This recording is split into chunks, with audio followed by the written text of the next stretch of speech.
Hello. This is the Michael Nielsen talk, Hacking the Future of Science. We're just letting a few stragglers come in. I'm Big Kate, I'm the Herald.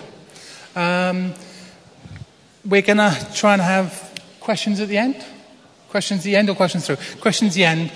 There should be a microphone going around to you so you can talk into the microphone so that everyone can hear. Michael is, well, let's be honest, he's just flown in from Canada to be here. He had to go through so much stuff to get here. He's one of the fathers of quantum computing. Probably one of the leading lights here. If you want to read about him, go read him on his blog. He's got tons and tons of stuff about this man.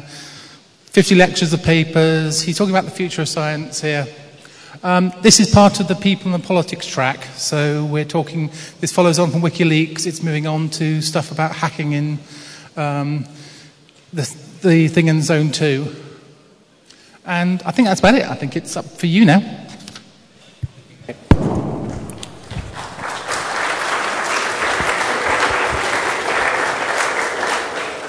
How's the mic? Higher?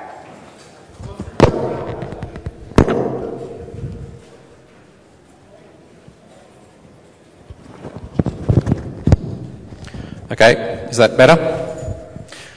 Well, hello everybody.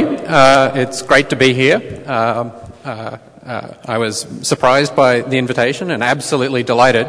It's the first time I've been to one of these events. I'm going to start with a slightly silly question.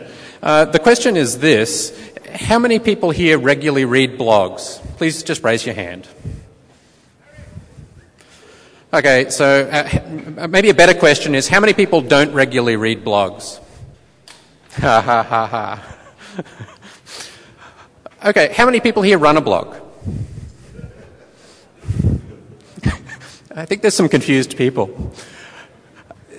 So, when I ask scientists that, well, I don't ask exactly that series of questions, but basically that series of questions, I tend to get very different answers. In particular, blogs, wikis, open source ideas are looked down on by many scientists, or they're just not interested, or they're not aware. But over the last few years, that's been starting to change, and some ideas, I guess, from the open source community about open sharing of materials using online media are starting to change the way in which scientists work.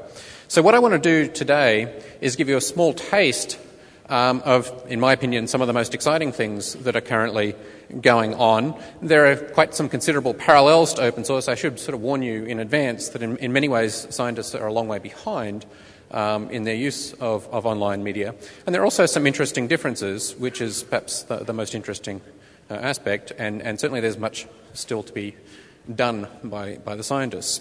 So I want to start with something very specific and concrete. I want to talk about a very unusual blog. This is I say a blog, but you, well, bear with me. It's pretty different. It's very unusual if you're not a mathematician.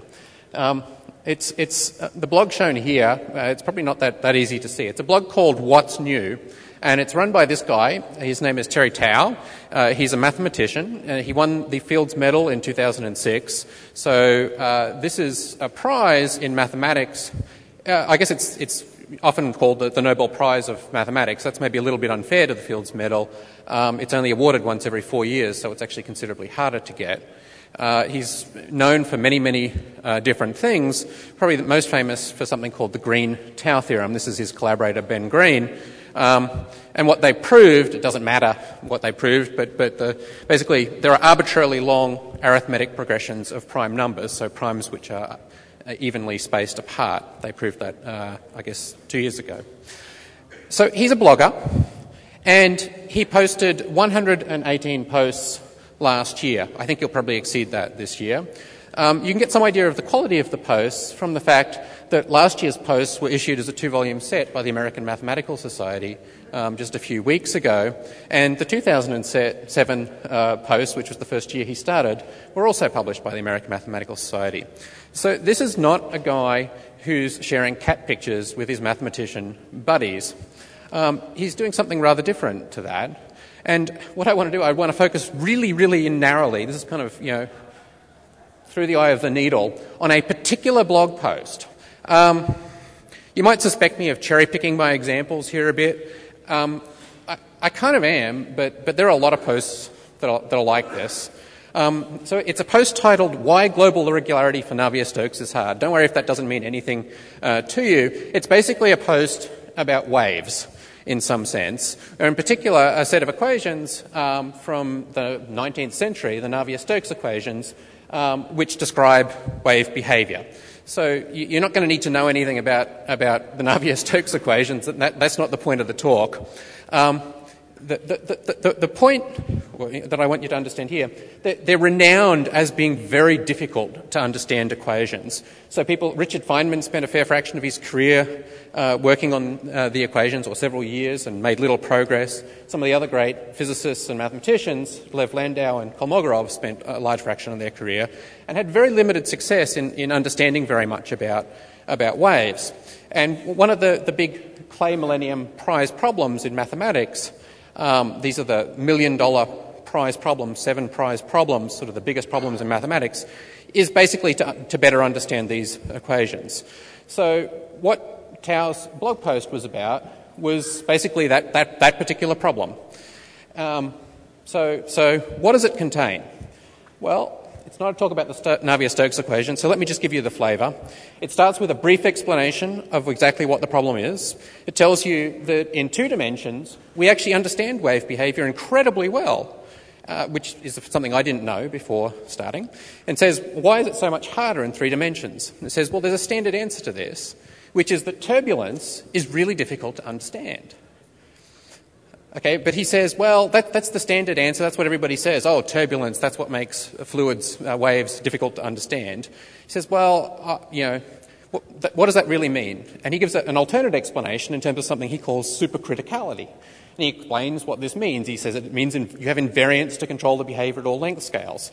And what that kind of means is that you have some control. You understand things like energy density locally, which control the behaviour at very small length scales. So the conventional problem people talk about with turbulence is that even while it's regular on long length scales, it gets really, really complicated when you look down low. So he's sort of phrasing that in a much more mathematical kind of a language. He talks about the known invariants, which can control it, and how they get weaker at shorter length scales.